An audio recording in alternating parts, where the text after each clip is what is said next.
In the words of a famous Portuguese poet, Portugal is a place where the land ends and the sea begins. And when the temperature rises and the weather gets hot, we go down south. When we talk about summer, the Algarve is by definition the quintessential Portuguese summer destination.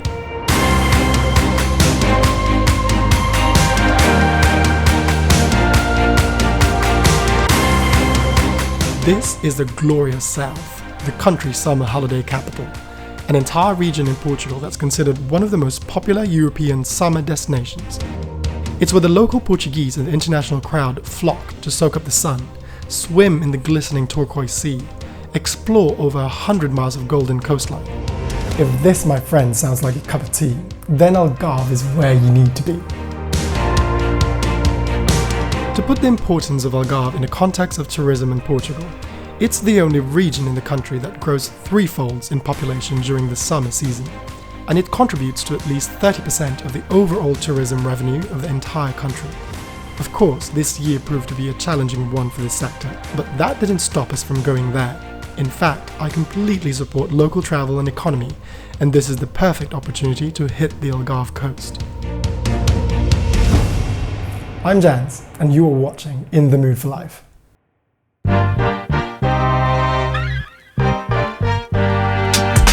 Ever since I moved to Portugal, I've been meaning to explore the southern coastline, but I've immersed myself so much in Lisbon life that I feel like I've been missing out so much on the many diverse regions around Portugal. To me, the Algarve seemed to be the elephant in the room that is Portugal. Everyone I knew around me had been to the Algarve at least once, and I haven't.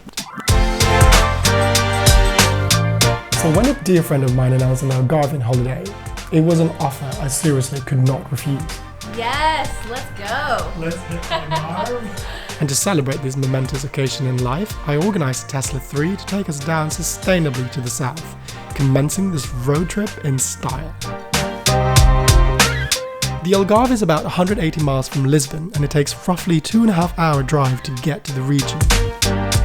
We stopped in Alcácer do Sal to charge those Tesla batteries, and with plenty of good vibes and carpool karaoke along the way, we arrived in the Algarve, I would say, ecstatic. Let me just say, this trip wouldn't have been possible without these two wonderful friends, Therese and Abby. It was just so wonderful that we all aligned and shared the common goal of enjoying the Algarve with a much-needed vacation from everything that's happening with the world. Whenever I go somewhere, I've always preferred longer stays. The longer, the better. They call it slow travel, and I'm sure you've heard of it before.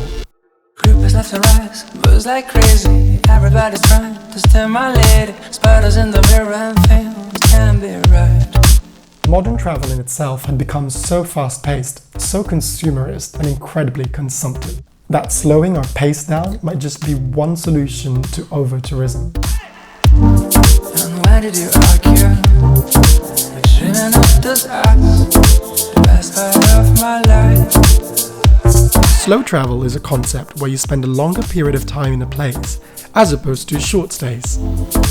When you're staying longer, you can enjoy a leisurely pace of movement, and you don't have to rush around places as a way to genuinely connect to the elements and environment around you. Spending just 3 to 5 days is never enough for me. I've always preferred staying longer. By staying longer, I can immerse myself better, and I can soak in the history, the culture, and the rhythm of the place around me.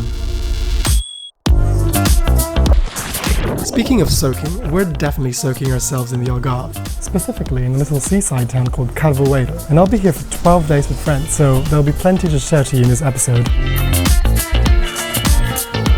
In 12 days, we have no plans in rushing around the place. Instead, we take it one step at a time, bury our feet in the sand, and enjoy the scenery as we ought to. Thankfully, my companions knew the Algarve better than I do, and we avoided the bigger tourist hotspots. So, we ended up staying in a smaller resort town in Carvoeiro, up on a hill in one of the Colina Branca houses. And I've got to say, waking up to this view every morning is magnificent.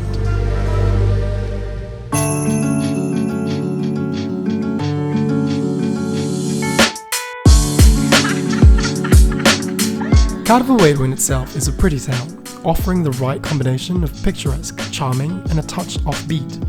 with hilltops and cliffsides that are well preserved and look like straight out of a summer postcard. I've been told that some places in the Algarve had been too drastically urbanized, but thankfully Carvoeiro still managed to keep its charismatic fishing village look and kept the touristic aspects with its resort hotels and restaurant developments in its interior.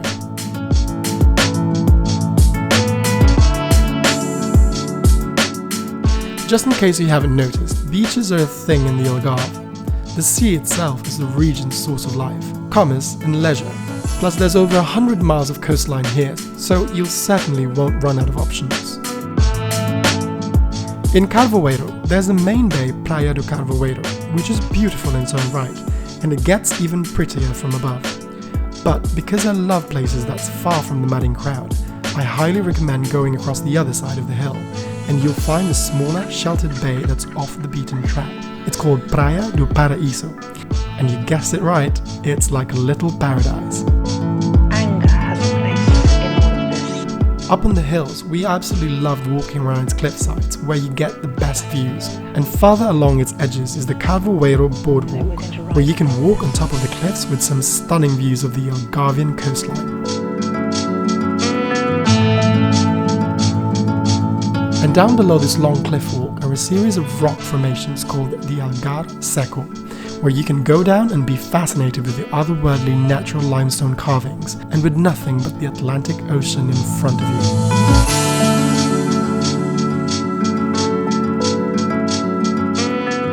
If you come here during the sunset, it's likely a vision you won't forget.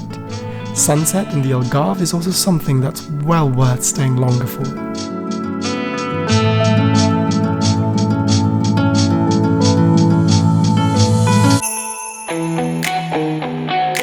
Now, the great thing about slow travel is that, as much as you can enjoy a leisurely pace, you will also have enough time to pack in some thrill and adventure in your trip.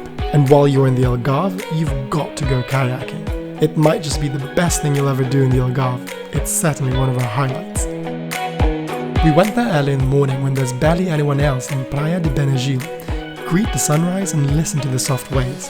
Thankfully, the Algarve is known for its calm waters, so kayaking is a breeze along this coast. This is not my first time kayaking, which is good. At least I have a little bit of experience. This is going to be exciting because it's 2 hours kayaking. So we're going to have sore muscles. Hopefully not.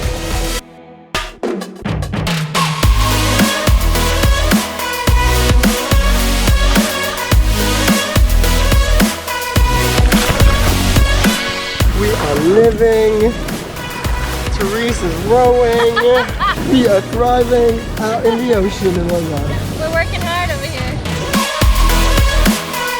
It's almost rapturous to glide along the waters, go and see hidden bays and see the stunning scenery of the coastline from the ocean perspective.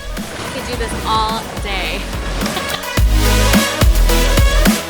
Plus we got to be with a fun group of excellent local guides, touring us from cave to cave, telling us stories of how these rocks weathered elemental forces in time, how they spectacularly influenced Portugal's coastline and the European map.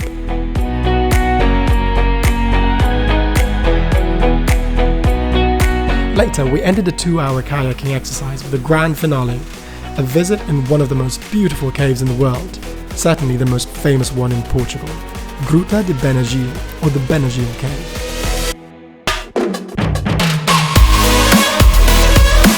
This high and mighty natural wonder that's only accessible through the water.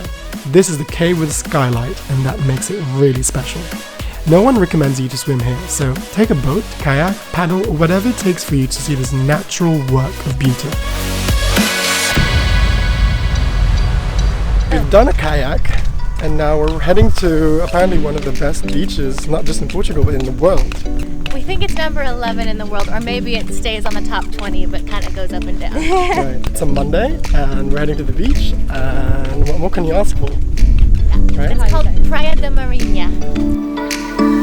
So let's go back to the beaches where I always make you laugh, to the forest where we found a hidden path, to the summertime of 2005 when we were still alive, when we were still alive. There's really no question. If you could encompass the Algarve experience in just one picture, one stretch of fine powdery sand and softly lapping azure waters. It's Praia de Marinha. This is why people come to the Algarve, and this is Algarve in its essence.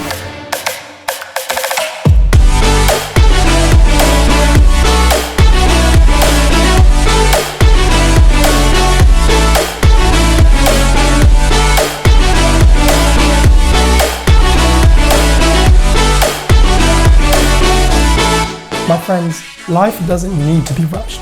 Book longer stays when you can, soak up that sun, and see some sceneries like this, ones you don't normally see and experience when you're rushing around. Remember, travel slowly and live fully.